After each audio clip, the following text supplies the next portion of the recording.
પરસ્પર સહકારથી રહેવા પ્રાર્થના કરે છે। ओ हिंद देवभूमि संतान सो तुम्हारा, मतलब ओ देव भारत की देवभूमि, हम आपके सब क्या है संतान है।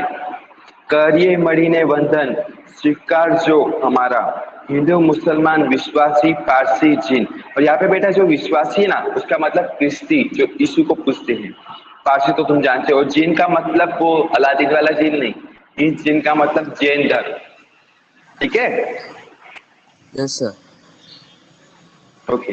देवभूमि समान रीते संतान सो तुम्हारा, और देवी हम मतलब सब आपके एक जैसे सब क्या है संतान है, संतान ही आपके बेटे हैं। पोषो तबे सबने सुख पान बख्शी, मतलब सबको पालो किस तरह, पालन भरण पोषण करो खान पान देकर, यानी जो वस्तुएं चाहिए जैसे जमीन, फिर उसके बाद खाना, वो सब हमें कौन देता है, भारत माता ही देती है। मतलब जब हम जमीन पर उगाते हैं वो कौन किसकी धरती है, भारत माता की धरती है। वो सब वो कहना चाहते हैं कि खान पान बख्शो। सेवा करे बनने से संतान सो तुम्हारा, मतलब सब सेवा कौन कर, आप क्या करेंगे, सेवा करेंगे। निरोगी रोगी, मतलब जो अगर रोगी हो निरोगी हो दोनों आपकी संतानें हैं। निर्धन और तवंगर, गरीब और पैसा वाला दोनों भी आपकी क्या है संतान है। ज्ञानी निरक्षर, यानी देखो ज्ञानी पढ़ा लिखा और निरक्षर का मतलब अनपढ़, वो भी सब आपकी क्या है संतानें हैं, संतान आपकी है। वाल्मीकि, व्यास, नानक, तुमने नाम सुने होंगे, नानक, मीराबाई, कबीर, तुलसीदास, अकबर, शिवाजी, ये सब माता आपके क्या है संतान है। देखो भले सबके धर्म अलग है लेकिन सब ने भारत माता के लिए बहुत अच्छे अच्छे काम किए। मीराबाई ने बहुत सारी कृष्ण भक्ति कर कर कविताएं भी लिखी हैं। कबीरदास जी ने भी दोहे लिखे। तुलसीदास ने तो राममानस सबसे बड़ी रामायण लिखी है। अकबर, अकबर तो भारत पर राज करके बहुत अच्छे अच्छे काम उन्होंने किए, जैसे मंदिर बनवाना, महाभारत को हिंदी उर्दू में लिखवाना। शिवाजी महाराज ने मुगलों से लड़कर जीते थे, तो ये सब अच्छे अच्छे काम करके गए हैं। व्यास जी ने महाभारत लिखी थी, और नानक तो तुम सिखों के गुरु के बारे में तो जानते ही होते हो। सौनी समान माता सौए तेथी, ना ऊंची ना कोई संतान, मतलब ना कोई ऊंचा है ना कोई नीचे, सब आपके कैसे समान संतान है। चाहो बता परस्पर, मतलब सब एक दूसरे का सम्मान करो, एक दूसरे को क्या करो समान भावना से देखो कि भाई तुम भी भारत माता का बेटा हो और मैं भी भारत माता का बेटा हूँ। ये प्रार्थना बेटा। करे से संतान सो, हाँ संतान सो तुम्हारा, मतलब हम सब आपकी क्या है संतान है। ठीक है, ये कविता का मतलब यही है। देखो देवभूमि का मतलब पवित्र भूमि, विश्वासी मतलब यीशु क्रिस्त में श्रद्धा और विश्वास रखने वाला यानी क्रिस्ती। फिर जिन, जिनका मतलब जैन, मैंने तुम्हें पहले भी कहा था, देखो मैं तुम्हें क्लियर बता देता हूँ पॉइंट, मेरा हाथ रखा हुआ। उसके बाद बख्शी यानी आप देना, तवंगर यानी पेशादार, निरक्षर यानी अभण, अभण यानी बेटा अनपढ़ जो पढ़ा लिखा ना हो, साहो यानी हाँ। मदद करो, और परस्पर यानी एक दूसरे को। देखो આ કાવ્ય કોને સંબોધીને લખાયું છે, તો આ કાવ્ય હિન્દ માતાને સંબોધીને લખાવવામાં આવ્યું છે। ठीक है, यस सर। કવિ કવિ હિન્દ કોની ભૂમિ તરીકે ઓળખાય છે, કવિ હિન્દને દેવોની ભૂમિ તરીકે ઓળખાય છે। किसकी भूमि, देवों की। होगी। ओके, કવિ વંદન કરવા, વંદન સ્વીકારવાનું કોને કહે છે, કવિ વંદન હિન્દ માતાને સ્વીકારવાનું કહે છે। हिंद माता संतानों भरण पोषण के, संतानों पोषण कई रीते करे छे, तो हिंद माता संतानों पोषण खानपान बख्शीने करे छे। खानपान मतलब बेटा जो जमीन जायदाद जो सब है वो सब देकर क्या करती है भरण पोषण करती है। उसके बाद हिंद माता संतानों आ काव्य में कयो भाव रजू करा छे, आ काव्य में एक समान समझवानुं, मतलब सब कैसे होने चाहिए एक समान, और राष्ट्र प्रेम अंदर आपके राष्ट्र प्रेम आना चाहिए वो बता रहे। भारत में कया कया धन पारसी प्रजा वसे छे, भारत में हिंदू मुसलमान जैन पारसी सिख क्रिस्ती ये सब जात की प्रजा रहती है। भारत ने कवि माता तरीके केम संबोधे छे, कारण के आमा बधा जे जातिना लोकोने छे तेमनी संतानो बताववाना छे, तेमनी एक ज माता एटले हिंद माता भारत माता ते संबोध कहेवामां आवे छे।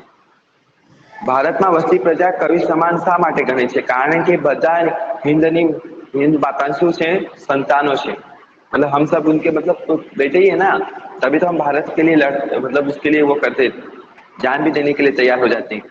फिर प्रार्थना पे यस आपको 6-7 वाक्य लिखे। अब प्रार्थना तो बेटा जो भी आपके अंदर गुजराती में कविता आपने अब तक पढ़ी होगी तो वो कविता लिखनी है, ठीक है? तो तुमने बहुत सारी कविता होती है जो मतलब गुजराती में सिखाई जाती है हमें, तो वो कविता लिखनी है प्रार्थना के ऊपर से। उसके बाद देखो यहाँ पे धर्म, और मैं वीडियो रिकॉर्ड कर रहा हूँ तो वो वीडियो भी भेज दूंगा, यूट्यूब पे अपलोड हो जाएगा, तो क्या है कि तुम लोगों को क्लियर रहेगा। धर्म गुरु, धर्म गुरु यानी बेटा ऐसे गुरु, धर्म नु नाम हिंदू। अब हमारे धर्म गुरु कौन होते? जो पुजारी होते, पंडित होते, वो लोग। समझ में आ रहा है? Yes sir. और धर्म ग्रंथ क्या है हमारा? हम जिसको ग्रंथ को पढ़ते हैं, हमारा ग्रंथ सबसे महत्वपूर्ण होता है। भगवत गीता कौन सा? भगवद गीता। और हमारा धर्म स्थान मंदिर, वो प्रतीक, मंदिर। धर्म प्रतीक ओम, ओम है ना कि दूसरा है कोई? उसके बाद ओ मुख्य त्योहार, तो हाँ, और हमारा मुख्य त्योहार कौन सा है? मतलब जो हमारा फेस्टिवल, त्योहार, दीवा देवान दिवाली, दिवाली, दी दीवार नहीं, यस दिवाली है। मुस्लिम का क्या है? तो मौलवी होते हैं, और जो उनका धर्म ग्रंथ है वो कुरान होता है। मस्जिद यहाँ पे दिया हुआ है, और मैंने चांद तारे बनाए क्योंकि उनकी सबसे इंपॉर्टेंट चीज होती है चांद तारे। पता है उनको ईद मनाते हैं, तो सबसे पहले किसको देखते हैं? तो चांद को देखते हैं, तो उनके लिए चांद ही उनका वो रहता है। और सबसे ज्यादा यहाँ पे देखो ईद दिया हुआ है, ईद उनका यस महत्व सबसे महत्वपूर्ण त्योहार होता है। कमी कमी ओके। और सिख यानी गुरु, बैठो बैठो बैठो। सिख यानी यहाँ पे गुरु के बारे में कहा गया है। हाँ मिल जाए, आइए आइए आइए। ठीक है बेटा, 2 मिनट रुको, मैं तुम्हें वापस अभी कट मत करना, मैं अभी 2 मिनट दिखा रहा हूँ, मतलब पढ़ा रहा हूँ अभी। वो आए हैं बुक से, लाओ। ओके। हाँ यस सर। बेटा राइटिंग सुधारो, राइटिंग बहुत खराब है आपकी।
अगर ऐसा थोड़ा बहुत मिस्टेक होगा तो मैं गूगल पर सर्च करूंगा, कोई दिक्कत नहीं। सेम ही है तो तो मेरे में मिस्टेक हुई है, क्या हुआ है पता है? हाँ।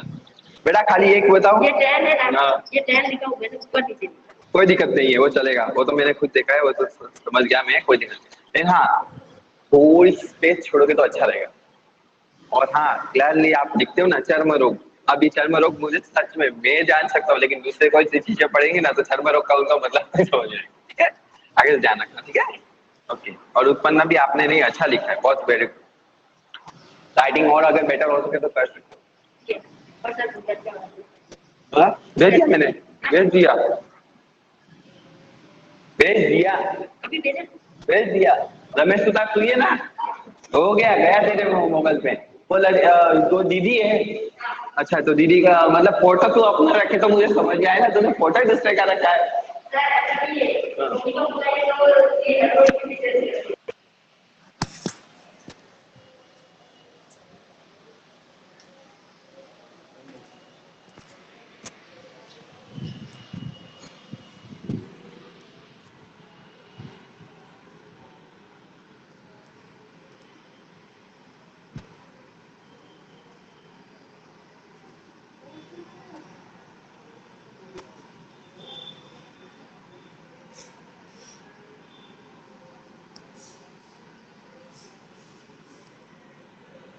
दुसरी लिंक पाठवली असेल ना का दुसऱ्या क्लासची ती बी जॉईन कर.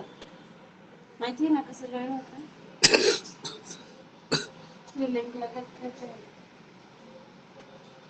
जशी झाला का मग त्याची लिंक ओपन करायची.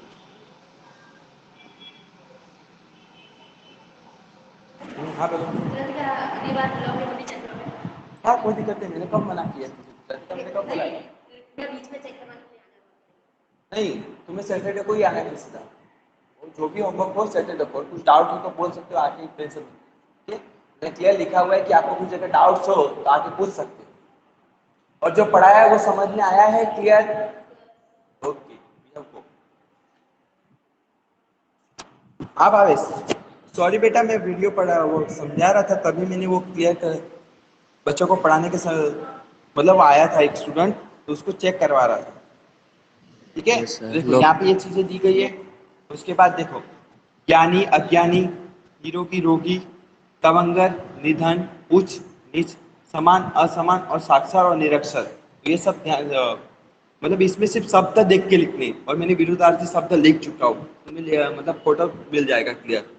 ओके, और इसमें देखो ये दो कविता दी है कि काव्य पंक्ति पूर्ण करो, तो किस तरह करना है तो मैं तुम्हें समझा देता हूँ। देखो यहाँ पे देखो, पोसो तमने सबने सुख पान बख्शी, सेवा करे बन्ने ते समान संतान सो तुम्हारा। तो यही बेटा आपको यहाँ पे यहाँ तक क्लियर लिखना है और कुछ नहीं। ठीक है, और उसके बाद यस. देखो दूसरी पंक्ति ये रही, सोनी समान माता सौनी दे समान तेजी, ना उछनिया ना कोई संतान सो तुम्हारा। ओके. ओके भावेश, क्लियर समझ में आ रहा है? Yes sir. Bhavesh yes sir. Clear हो रहा है, समझ में आ रहा है? हाँ yes sir. Yes sir. Yes sir. Hello Bluetooth शायद नहीं सर. कनेक्ट हो गया हो, तो ठीक है कोई बात नहीं, ब्लूटूथ मिस हो गया होगा। देखो तो यही चीजें करनी है, और इसमें देखो आज तुम्हें स्वाध्याय में कर भेज देता हूँ, फिर लिख लेना। ठीक है, ओके चलो, बाय बेटा। Bye sir. Bye. Bye sir. Bhavesh